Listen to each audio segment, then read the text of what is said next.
നമസ്കാരം. ഒട്ടുമിക്കവാറും ഏവരുടെയും വീടുകളിൽ വരുന്ന ഒരു പക്ഷിയാണ് ഉപ്പൻ.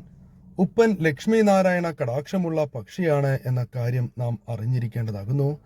എന്നാൽ ഉപ്പൻ, ഞാൻ ഈ പറയുന്ന വസ്തു നിങ്ങളുടെ വീടുകളിൽ കൊണ്ടുവന്ന് ഇടുകയാണ് എങ്കിൽ ആ വീടുകളിൽ നാൾക്ക് നാൾ ഉയർച്ച നേടുവാൻ സാധിക്കും എന്നും ആ വീടുകളിൽ നല്ല കാലം, അതായത് ആ വീട്ടിലെ വ്യക്തികൾക്ക് നല്ല കാലം ആരംഭിക്കുവാൻ പോകുന്നു എന്ന് തന്നെ അർത്ഥമാക്കാം. ഉപ്പൻ നിങ്ങളുടെ വീടുകളിൽ വരികയും വീടുകളിൽ കമ്പ് കൊത്തിക്കൊണ്ടുവന്ന് ഇടുകയാണ് എങ്കിൽ അത് ഏറ്റവും ശുഭകരമാകുന്നു.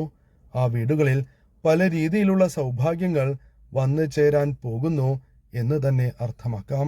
അതിനാൽ ഈ ഒരു കാര്യം നിങ്ങളുടെ ജീവിതത്തിൽ സംഭവിക്കുകയാണ് എങ്കിൽ അടുത്ത ദിവസങ്ങളിൽ വിഷ്ണു ക്ഷേത്രത്തിൽ ദർശനം നടത്തുന്നത് ഏറ്റവും ശുഭകരമാകുന്നു.